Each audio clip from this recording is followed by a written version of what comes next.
Você já acordou sentindo que está apenas sobrevivendo, não vivendo? Já fingiu que está tudo bem enquanto por dentro está desmoronando? Já olhou no espelho e se perguntou quanto tempo mais vai conseguir aguentar carregar esse peso sozinho? E se eu te dissesse que existe um homem que passou metade da vida dele, metade, preso em depressão profunda, 3 a 4 episódios por ano, e hoje vive meses inteiros sem uma gota de ansiedade? E se eu te contasse que ele foi abusado sexualmente dos 2 aos 4 anos, quase se matou na faculdade, tinha uma data marcada no calendário e hoje ensina milhões de pessoas a otimizar suas vidas? Você acreditaria que existe um protocolo de estimulação cerebral de 5 dias que pode eliminar ansiedade crônica por 4 a 5 meses consecutivos? Que uma dieta específica pode tirar pessoas com esquizofrenia de 15 medicamentos em 3 meses? Que estimular um nervo do seu pescoço pode triplicar sua energia em 4 semanas? Tim Ferriss entrevistou mais de 800 mentes brilhantes do planeta. E nesse podcast, ele revelou as ferramentas exatas que o tiraram do inferno. Não teoria, não promessas vazias. Protocolos científicos testados por alguém que escolheu viver quando morrer parecia a única saída. Eu extraí 12 lições desse podcast que podem mudar completamente como você enxerga trauma, saúde mental e construção de uma vida extraordinária. E se você está cansado de tentar tudo e nada funcionar, se está exausto de fingir força que não sente, você precisa ouvir o que vem a seguir. Porque talvez, só talvez, a resposta que você procura está nos próximos minutos. A primeira lição que me acertou foi o método que Tim chama de DSS. Ele entrevistou 800 mentes brilhantes e destilou um framework universal para aprender qualquer coisa em tempo recorde. Desconstrução, seleção, sequenciamento e stakes. Parece simples, mas a potência está nos detalhes. Desconstrução é pegar uma meta vaga, como aprender japonês, e quebrar em partes menores e concretas. Seleção é o princípio dos 80-20. Aquele que todo mundo fala, mas quase ninguém aplica de verdade. Tim descobriu que com apenas as 500 palavras mais frequentes de qualquer idioma, você alcança fluência conversacional razoável em 8 a 12 semanas. 500 palavras, não as milhares que as escolas tentam enfiar na sua cabeça. O sequenciamento é a mágica que ninguém fala, colocar as coisas na ordem certa de aprendizado. Ele usou o exemplo de natação. Esqueça a respiração no começo. Aprenda primeiro a planar na água. O deslize, chutar da parede rasa. A respiração vem depois. E stakes são os incentivos fortes que garantem que você vai realmente fazer o que prometeu. Dê R$ 500 para um amigo e se você não cumprir sua meta, ele doa esse dinheiro para o político que você mais odeia, em seu nome. Sente a pressão? Isso funciona porque mais informação nunca foi a resposta. Se fosse, todos seríamos bilionários com o abdômen definido. A segunda lição explodiu minha cabeça porque eu sempre achei que trabalhar duro em tudo era o caminho. Tim me mostrou que isso é ilusão. A maioria das pessoas desperdiça energia em coisas que simplesmente não movem agulha. O segredo está em identificar obsessivamente aqueles 20% de esforços que geram 80% dos resultados. E então jogar tudo naquilo, nada mais. O resto é ruído, distração, teatro corporativo. Você pode estar trabalhando 16 horas por dia, mas se não estiver focado nos 20% certos, está apenas girando a roda como um hamster exausto. A terceira lição mudou completamente como eu penso sobre projetos e carreira. Tim não tem plano de carreira de 5 ou 10 anos. Ele diz que se você tem um plano confiável de 10 anos, está jogando tão seguro dentro dos seus limites que está se vendendo barato. Em vez disso, ele trabalha em projetos de 6 a 12 meses, mas com uma condição não negociável. Cada projeto precisa construir relacionamentos profundos ou habilidades transferíveis que transcendem aquele projeto específico. Ele contou a história da StumbleUpon, um startup que assessorou e que falhou. Mas ele se tornou amigo íntimo do fundador, Garrett Camp, e aprendeu toneladas sobre tráfego web. 2 anos depois, Garrett ligou para ele falando de uma nova ideia para resolver o problema dos táxis em São Francisco. Aquilo se tornou a Uber. O primeiro projeto morreu, mas os relacionamentos e habilidades permaneceram e se multiplicaram. Isso é jogar o jogo longo com inteligência emocional. Mas é a partir da quarta lição que o podcast mergulha nas águas mais profundas e perturbadoras. Tim começou a falar sobre saúde mental com uma franqueza brutal. Ele disse que todo diagnóstico e complicação de saúde mental está aumentando de forma exponencial. Ansiedade crônica, depressão resistente a tratamento, obesidade, solidão autoimposta. Tudo subindo em curva de taco de hóquei. E quando ele vê uma constelação de problemas assim, ele não trata os sintomas isoladamente. Ele procura as causas raiz. E foi aí que ele me apresentou a algo que eu nunca tinha ouvido falar. TMS acelerado. Estimulação magnética. Transcraniana acelerada. Ele trabalhou com diferentes cientistas e fez muita experimentação em si mesmo. E quando ele fez TMS acelerado, teve meses de ansiedade zero. Simplesmente desapareceu. Ele descreveu como se tivesse meditado 2 vezes por dia durante um ano inteiro. 4 a 5 meses sem nenhuma ansiedade. Mágica? Não. Ciência de bioeletricidade. O protocolo é intenso. 10 sessões por dia durante 5 dias consecutivos. Você não faz 2 ou 3 sessões por semana durante meses como o TMS tradicional. Você bombardeia o cérebro com estimulação magnética a cada hora, por 8 minutos, durante 10 horas seguidas. E repete isso por 5 dias. E os resultados são absurdos. Tim contou a história do filho adolescente de um amigo, um menino de 14 anos que se cortava, se automutilava. Os pais viviam esperando a ligação de que o filho tinha cometido suicídio. Isso durou 2 ou 3 anos. Dentro de 3 dias de tratamento com TMS acelerado, o menino voltou a ser quem ele era antes. E com reforços a cada 3 a 6 meses, o resultado foi durável. Ele usou a palavra impossível de superestimar a diferença entre antes e depois. Do ponto de vista de segurança, o risco é mínimo. Parece alguém dando pequenos toques na lateral da sua cabeça, e isso está salvando vidas. A quinta lição me apresentou a outro conceito revolucionário: estimulação do nervo vago. Tim foi direto. A vasta maioria do que você vai encontrar sobre isso na internet é pseudociência lixo. Mas existe um cientista, Dr. Brian Tracy, um dos mais citados dos últimos 30 anos, que está fazendo trabalho sério. O nervo vago são, na verdade, 2 feixes de nervos com cerca de 100.000 fibras cada, viajando do tronco cerebral pelo pescoço, tocando praticamente tudo no seu corpo, incluindo o intestino. Tim contou de um amigo, ex-operador militar de elite, que sempre teve problemas para dormir por causa de hiperativação simpática. Ele tentou programas sofisticados de respiração, ganho de 10 a 15% na variabilidade cardíaca. Tentou exposição ao frio, mais 10 a 15%. Depois usou estimulação do nervo vago por 2 a 4 semanas e triplicou a variabilidade cardíaca. Triplicou. Não aumentou 10%. Triplicou. Ele também falou de pessoas com artrite reumatoide que estavam praticamente acamadas, fadiga crônica, sem conseguir manter emprego, mal conseguindo interagir com os próprios filhos. Fizeram o procedimento de implante no pescoço, do tamanho de uma cápsula de ômega 3. E 2 semanas depois, estavam correndo escada acima para pegar um trem em uma viagem para a Europa. Tchulumanan. O problema agora era excesso de energia. A sexta lição entrou em território ainda mais controverso: psiquiatria metabólica. Isso basicamente significa intervenção dietética para tratar condições psiquiátricas. Chris Palmer, de Harvard, está popularizando isso. A ideia central é colocar pessoas em dieta cetogênica. Tim falou de pessoas com esquizofrenia que foram tratadas com 15 medicamentos diferentes durante uma década inteira. Nada funcionou.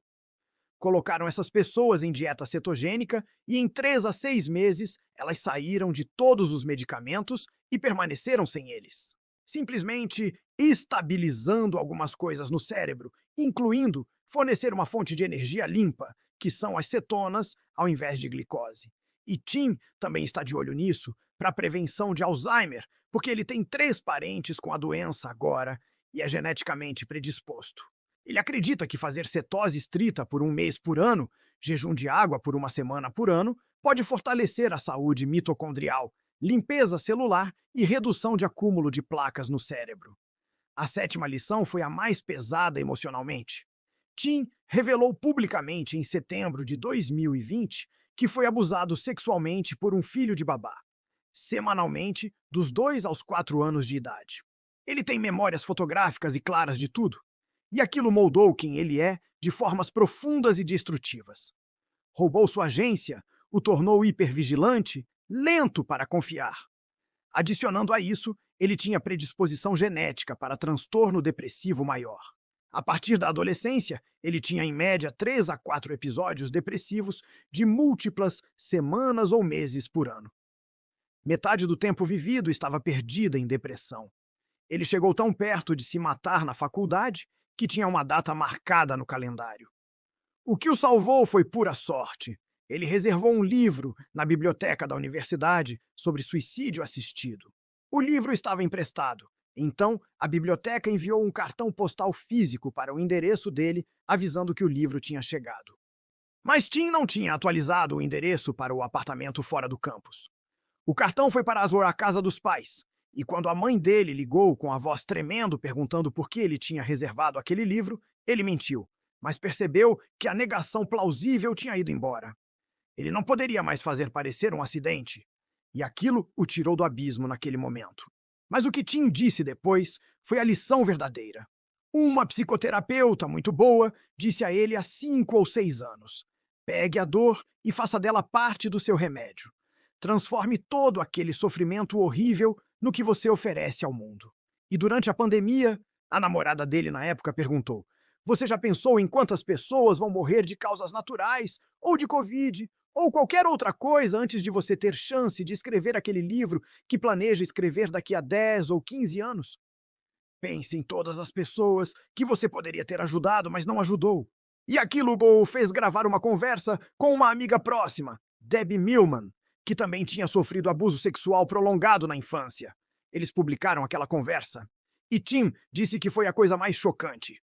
1/4 a 1/3 dos amigos mais próximos dele entraram em contato pela primeira vez na vida para confessar que tiveram experiências similares. As porcentagens eram assustadoras. Ele recebia mensagens de voz chorosas de caras que nunca tinham contado para ninguém, dando detalhes gráficos de tudo o que aconteceu. E no retrospecto, ele viu tantas coisas se encaixarem, explicando perguntas não respondidas sobre aqueles amigos. Para Tim, olhar para trás e estar disposto a reabrir aquela porta foi essencial, porque ele estava tratando 7 problemas de saúde mental como coisas independentes. Mas quando ele voltou para o abuso na infância, tudo estava conectado àquilo. Às vezes você tem que colocar sua máscara de gás e descer ao porão para confrontar isso. A 8ª lição me fez entender algo sobre trauma que eu nunca tinha pensado. Pessoas que sobrevivem a abuso se tornam, por necessidade, muito boas em compartimentalizar. E Tim apontou algo perturbador. As porcentagens de caras em unidades militares, de elite de forças especiais, que foram abusados, são muito altas. Por quê? Porque em batalha, em ambientes caóticos onde pessoas estão morrendo ou em risco de morrer, e você precisa agir efetivamente e calmamente no ambiente mais disruptivo e imprevisível imaginável, compartimentalizar é um superpoder. Você consegue se desconectar e assumir uma postura de observador, quase como se estivesse assistindo a si mesmo, fazendo missões de captura e execução. Mas quando esses caras voltam para ver a vida civil, a compartimentalização se torna uma severa deficiência e disruptor na vida familiar. O superpoder vira superfraqueza, e isso é verdade fora do contexto militar. Pessoas que sobrevivem a abuso podem enterrar completamente a memória, trancar e jogar a chave no subconsciente. Ou podem dizer que aconteceu, foi terrível, mas não há necessidade de ficar remoendo o passado, quero seguir em frente. E Tim acha que essa é uma estratégia viável. Nem todo mundo precisa vestir o traje de materiais perigosos e desenterrar tudo de ruim que já aconteceu. Isso pode deixar as pessoas desanimadas, porque você não pode consertar o passado. No caso dele, a compartimentalização foi muito capacitadora em esportes, no trabalho. Sua tolerância à dor era incrivelmente alta. Mas há um preço a pagar quando você cauteriza certos aspectos de si mesmo e proíbe certos tipos de emoções. E para Tim, o que trouxe as emoções de volta foi quase inteiramente devido a experiências com psicodélicos. Ele não tinha chorado em 20 anos, não conseguia lembrar a última vez.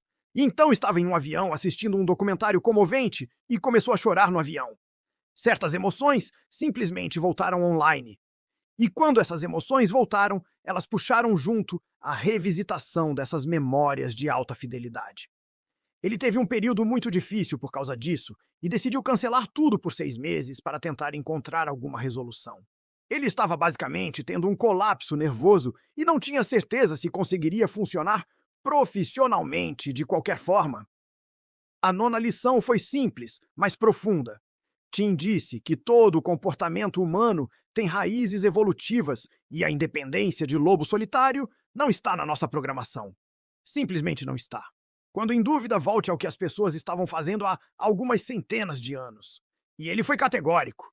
Interação social analógica, humana, presencial, é o único alvo que, quando você acerta, resolve uma multidão de outros problemas que, de outra forma, você estaria brincando de bater na toupeira.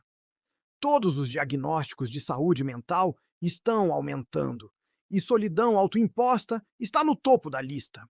Nós não fomos feitos para viver isolados olhando para telas. Ponto final. A 10ª lição mudou como eu penso sobre produtividade e construção de negócios. Tim recomenda que todo mundo, especialmente empreendedores, faça uma mini aposentadoria de 4 semanas, uma vez por ano, onde você fica completamente indisponível. Sem laptop, sem celular, exceto talvez Uber, Google Maps e reservas de restaurante. Literalmente indisponível. E ele deu 3 razões poderosas. Primeiro, permite que você jogue o jogo longo em alta intensidade, porque você tem essa fase de descompressão. Segundo, força você a melhorar todas as suas políticas, regras e diretrizes para a tomada de decisão autônoma por funcionários. Você precisa clarificar tudo isso regularmente. E quando você volta, todas essas melhorias sistêmicas perduram além da mini aposentadoria. É uma função forçadora. E terceiro, força você a olhar de perto para os interesses não relacionados ao negócio que você manteve, cultivou ou deixou atrofiar em completo desuso. E se você tem um pequeno ataque de pânico porque não sabe o que fazer com seu tempo, esse é um ótimo alarme. Você precisa de outras coisas para equilibrar o foco maníaco tipo A de perseguir aquele coelho na corrida de galgos. A 11ª lição foi sobre relacionamentos e aplicativos de namoro. E Tim não economizou nas palavras. Ele disse que não conheceu uma única pessoa que ama aplicativos de namoro. Nenhuma. E ainda assim, o que o viciado em crack quer? Mais crack! E eles dizem que precisam de só mais uma dose. Não é assim que funciona. Ele chamou os aplicativos de namoro de cassinos projetados para te manter dentro do cassino. E se você é um cara saudável e sexualmente vigoroso, colocando vídeos no YouTube, a enxurrada de mensagens diretas e a abundância de tentações que você precisa resistir vai tornar permanecer solteiro muito atraente. E isso é verdade para muitos desses caras. Se eles entram nos aplicativos, é pescar em aquário. Ele não acredita que os aplicativos, apesar do que dizem, sejam projetados para serem deletados. Ele acredita que são cassinos projetados para te manter no cassino. Siga o dinheiro, siga os planos de assinatura. E ele falou sobre o paradoxo da escolha. Sim, aquela pessoa era nota 8 de 10. Mas, cara, aquele 9 ou 10 está logo ali na esquina. Eu sei que está a poucos milhares de swipes de distância. E você fica recebendo esses hits incríveis de dopamina de recompensa variável. É como treinar cachorro, mas você está treinando a si mesmo com o aplicativo de namoro para continuar usando o aplicativo. Tim tem amigos próximos que fazem 50 a 100 encontros por ano e ainda estão solteiros, convencidos de que é por falta de opção. É impossível. Mas eles continuam. A 12ª e última lição foi sobre priorização profunda de relacionamentos. Tim faz uma revisão anual onde olha para seus 5 a 10 relacionamentos mais importantes e se pergunta: eu passei a quantidade de tempo que gostaria de ter passado com essas pessoas no ano passado? Se a resposta é não, ele reinveste nessas pessoas primeiro. Sempre. Apenas o excesso, o que sobra, é alocado para novos relacionamentos. Ele realmente foca nos relacionamentos testados e comprovados com níveis profundos de confiança ao longo de longos períodos de tempo. E ele tem um sistema para garantir que isso aconteça. Por 25 anos, ele tem uma reunião anual perto do aniversário dele todo verão, onde todos os amigos mais antigos aparecem. Eles sabem que está no calendário. É aproximadamente na mesma data todo ano. E eles voam de todo o país, de todo o mundo. Não tem nada a ver com o aniversário dele. É apenas uma reunião de amigos. E quando perguntaram como ele passaria seu último dia na Terra, a resposta foi imediata: com os amigos e família mais próximos. Sem dúvida, não seria pizza, não seria uma aventura com ópio. Seria dizendo às pessoas que ele ama, que as ama e passando tempo com elas. Não precisa ser nada sofisticado. Poderia ser sentado em uma varanda em cadeiras de balanço. E ele não está esperando o último dia. Ele coloca isso em prática todo ano com períodos de tempo bloqueados exatamente para isso. Assisti esse podcast inteiro 2 vezes. Pausei, anotei, refleti. E essas 12 lições não são teoria abstrata. São estratégias de sobrevivência testadas por alguém que olhou para o abismo, quase pulou, e então passou décadas construindo uma escada para sair. De 3 a 4 episódios depressivos por ano para um episódio leve, a cada 2 ou 3 anos. De ansiedade paralisante para meses de paz completa. De trauma enterrado para medicina compartilhada que salva centenas de vidas. Isso não aconteceu por acidente, aconteceu por sistema, por experimentação brutal, por disposição de confrontar o porão mais escuro e trazer luz. E a mensagem que fica é esta: você não está sozinho, você não é unicamente defeituoso.